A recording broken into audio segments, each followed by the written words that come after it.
love watching YouTube videos? Well, personally, I like watching YouTube videos because they're so short most of the time. Like, you can get longer ones, which are about half an hour, but they're easy to just go through a tunnel of, oh, I'll go watch that one, and then that one, and then that one. And there's such a wide variety of topics that you can just go for hours. You could go from DIYs to outfits of the days to hauls to anything, really. What's your opinion of people who daily vlog then? I'm a bit of a fan of daily vlogging, however, I don't like every daily vlogger, which is a bit naughty, I suppose. But I like daily vlogging, however, I do think sometimes it does go a bit far because you do find yourself going, oh, why have they done that? When really it doesn't matter. They're just a person you've never met doing things that you wouldn't normally know about. So it's a bit intrusive, really, at times when they're going, I know I'm having a bath. I don't need to know about people's baths, really, do I? But I will still watch it. What do you think makes it so appealing then for people to watch? Because they watch them so much.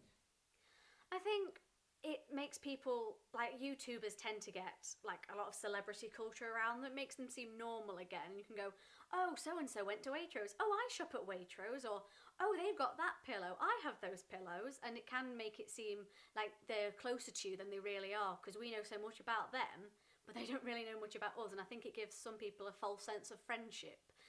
But there you go. So what do you think about fans, excuse me, who make it their mission to meet YouTubers because they feel like they're friends? I think it's the friendship aspect can make it when people do meet them in like a safe environment and not just knocking on the doors of their houses like has happened in the past with some more popular YouTubers. I think it can be a little bit dangerous at times, but I think when it's done in a controlled environment and it's done in a good way, so it's like, oh, let's have a big discussion, let's have a panel, it's quite nice and you do get to see people's other views from what they've just scripted to have on the camera.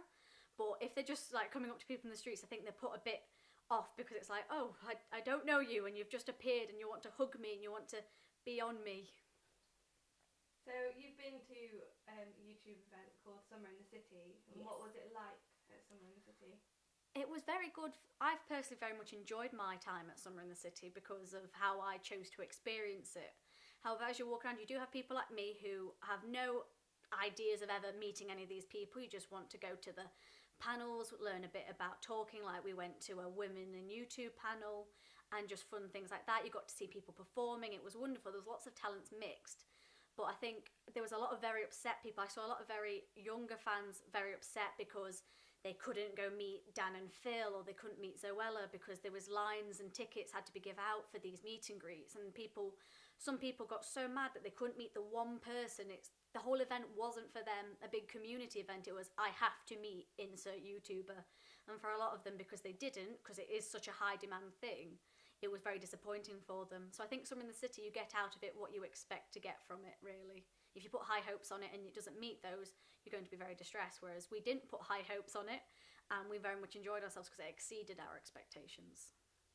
Do you think that YouTubers then, who are quite famous now, have a responsibility to send out positive messages and make sure that they're aware that anything they say can influence sort of younger fans or fans like yourself?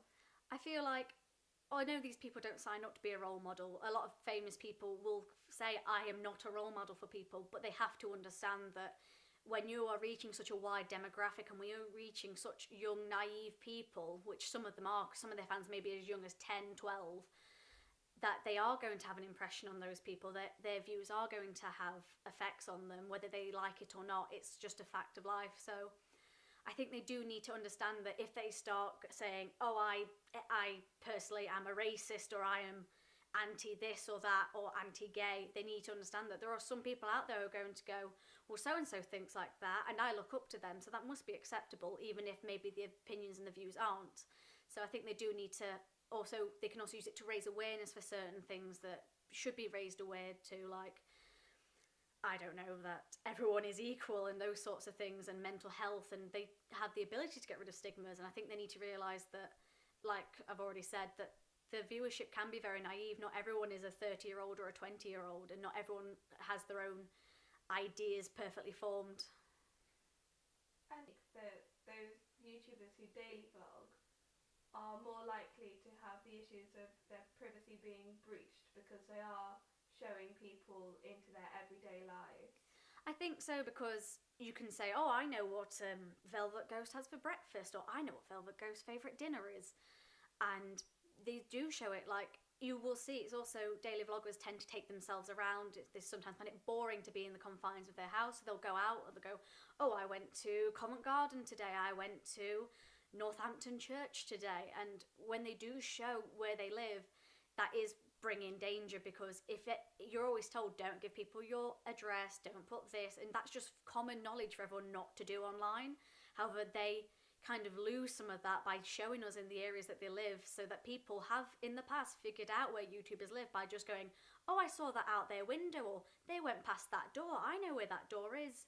So I think they do have to be a lot more careful than the average person with it, because they will get their privacy impeded on more, because people are around more, because they are showing more. Do you think that YouTube needs to have more sort of formal rules and regulations to prevent sort of certain issues like breaches of privacy and confidentiality and things like that happening? I think so, because as lovely as it is to go, oh, I saw so and so in the street, or I saw so and so's mum, it does go too far. And some people, no matter what age, are a bit naive to what is acceptable, because they think, because they're super fans, they think they deserve to know everything, they deserve to be the best friend, when really it puts people into a lot of dangerous situations. And there's also been a lot of problems with people being taken advantage of, fans and YouTubers alike. And so the problems have arisen because there is nothing to stop them happening. When things become too informal, then bad things happen. Like, there was a lot of sexual abuse cases recently. But the problem is, again, when people don't understand the boundaries, we kind of need it, because as YouTubers often say, YouTube is a job. So when they don't meet the expectations, it's like the world comes crashing down on them. So people need to understand, this is a job. We have to treat them like, although we like to think they are our friends, they aren't. We just know more about them than we would the regular celebrity. Okay, and just to finish off, what is your favourite YouTube channel? My favourite YouTube channel is Becky O, but it's actually Becky Zero, but everyone says Becky O. I feel she does a lot of variety. She has an art channel, she has a channel about mental health, and she has a channel that she just talks about things that she enjoys. She will go into topics that other people won't. One of her most popular but also most disliked videos is her opinion on The Fault in Our Stars and how she personally dislikes it. So she will go to places that other places people won't. She doesn't just go, I need to do a haul, I need to do this certain playthrough, or I need to do this. She doesn't make herself confined to the boxes that a lot of YouTubers are putting themselves to get the views. The views are nice, but she sees it as a creative outlet first and foremost, which is what YouTube originally was, when it was YouTube broadcast yourself. It's now lost broadcast yourself, because it's becoming so formalised and so not the average person.